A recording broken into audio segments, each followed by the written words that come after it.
Paz do Senhor, Irmandade. Chegamos, pela força do Espírito. Oh, glória! Chegamos no primeiro capítulo do livro de Atos, mais conhecido como Atos dos Apóstolos. Coisa linda. Vamos orar? Oremos. Deus querido, todo-poderoso, nós te agradecemos por este feito, Senhor. O Senhor nos conduziu até aqui. Mais uma vez estamos nós diante da tua palavra. Por esta palavra nós rogamos para que ela faça mais, muito mais em nós. Que nós possamos de fato não só ler, mas crer e mudar. Nos ajuda, Senhor, pelo poder que há no teu Espírito Santo, nos ajuda que haja mudança de rota também nas nossas vidas. Assim como houve tantas pessoas ali no passado e nós lemos tantas histórias, ó Deus, faz isso em nós. Eu te peço, em nome de Jesus. Amém. Gente, tá tudo rabiscadinho, ó. Que beleza? Vamos lá? Atos dos Apóstolos. Eu até rabisquei aqui, ó, e vou deixar para vocês acompanharem a anotação que eu fiz aqui. Este livro é interessante, o livro de Atos. Dá vontade de falar o Evangelho de Atos. Por quê, Diana? Porque ele foi escrito por Lucas também. Lucas, ele tem o seu evangelho, lembra? Que ele até começa, Teófilo, aqui também, ele tá falando para Teófilo, a gente já vai falar sobre isso. Mas Lucas é como se fosse aqui um segundo volume do primeiro que ele escreveu ali do evangelho. Só que esse não é o evangelho, né? É um outro livro que testemunha aqui de outras coisas. E nesse caso aqui, há quem diga até que este livro ele deveria chamar não Atos dos Apóstolos, mas Atos do Espírito Santo e de Jesus, né? Há quem diga que devia ser Atos do Espírito, ou Atos de Cristo, ou Atos do Espírito e de Cristo, né? Porque ele fala bastante sobre esses atos mesmo que foram evidenciados a partir da entrega do derramar do Espírito Santo, que é o que a gente já vai ver agora no capítulo 1. Vamos entrar já. Então a gente já sabe que foi Lucas. Uma coisa que eu achei interessante também, eu sempre li, e aí agora a gente vai poder comentar, é essa coisa de Lucas acompanhar Paulo. Paulo vai ser introduzido agora também. A gente vai entender quem foi Paulo. E aí mostra nos textos que foi alguém que participou dessas histórias junto com Paulo. E aí todos entendem, a maioria entende que foi Lucas.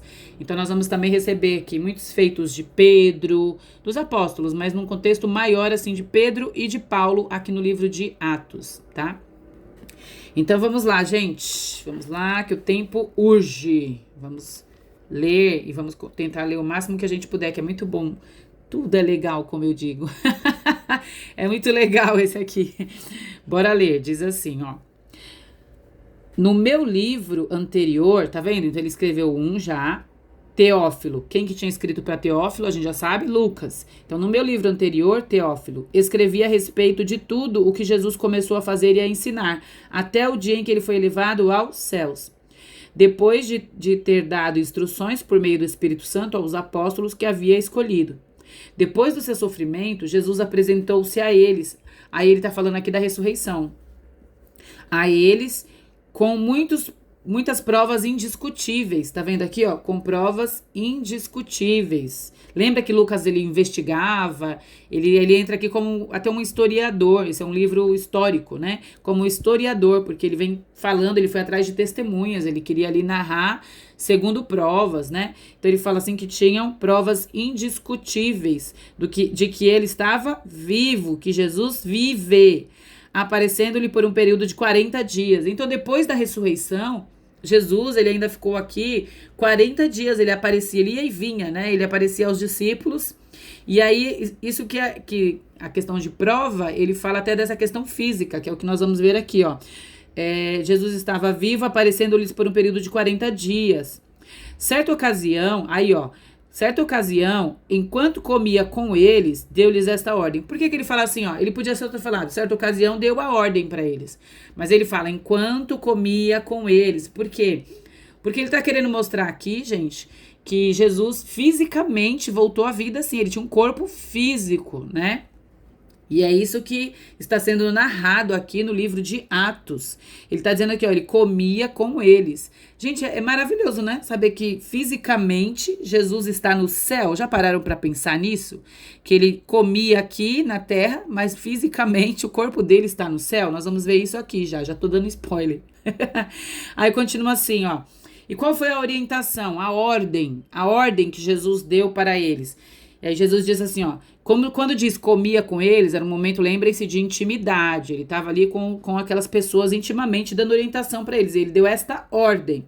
Não saiam de onde? Jerusalém. Não saiam de Jerusalém, mas esperem pela promessa do meu Pai. Olha isso. No qual falei a vocês. Pois João batizou com água, mas vocês serão batizados com o Espírito Santo, ou a letrinha que refere para ou no Espírito Santo dentro de poucos dias. Então, Jesus deu uma ordem. Ele falou assim, ó, não saiam de Jerusalém, porque o Espírito Santo virá sobre vocês.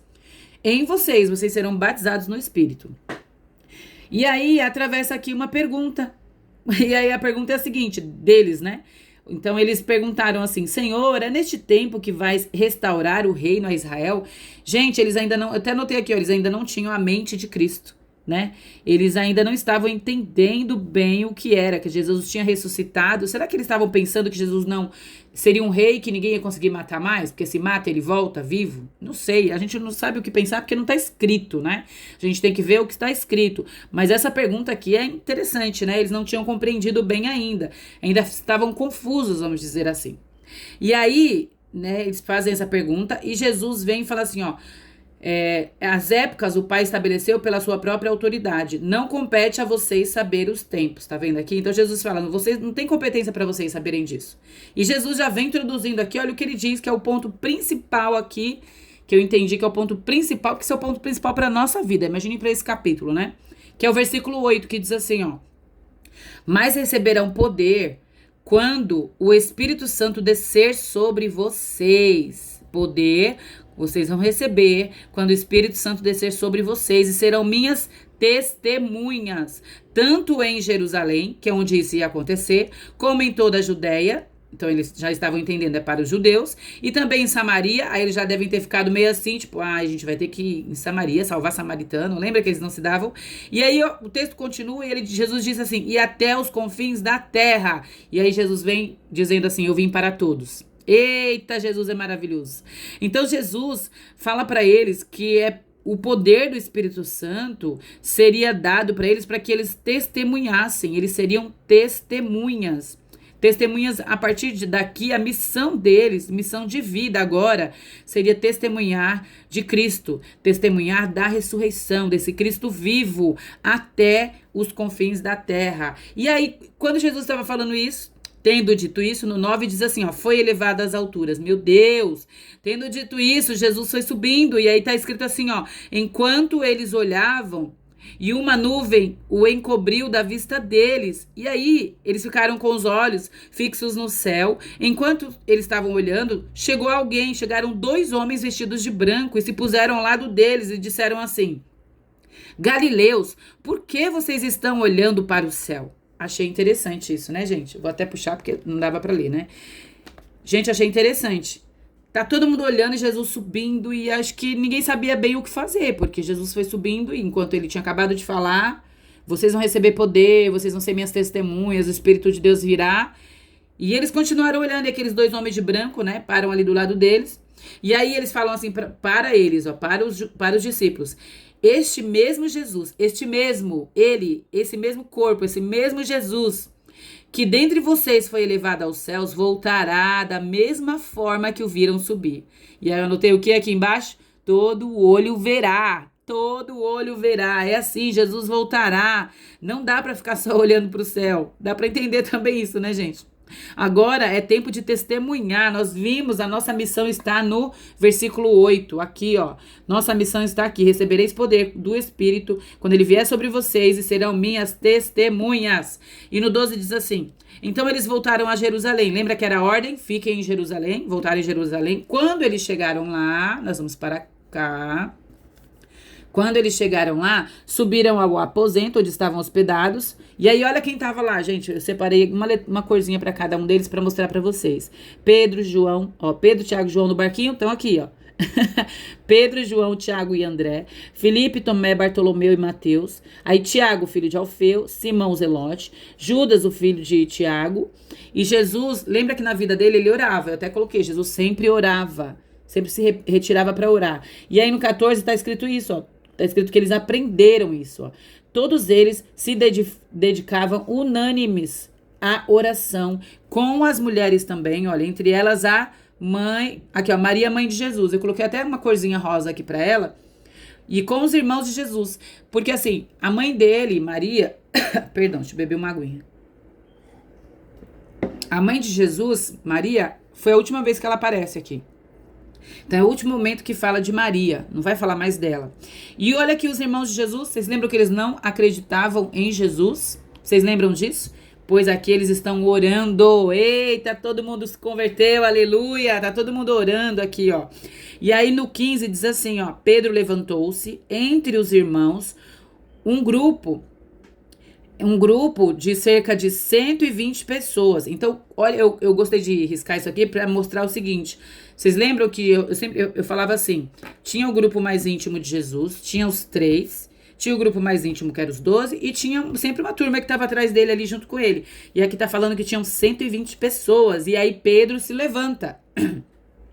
Lembra que eu falei também, no capítulo anterior, Pedro era líder nato, e aí Pedro se levantou, né? E aí Pedro disse, irmãos, era necessário que se cumprisse a escritura a respeito de Judas. Aí ele começa a falar de Judas, fala que Judas caiu, seu corpo foi partido ao meio e suas vísceras derramaram, né? Eu deixei isso aqui, por quê?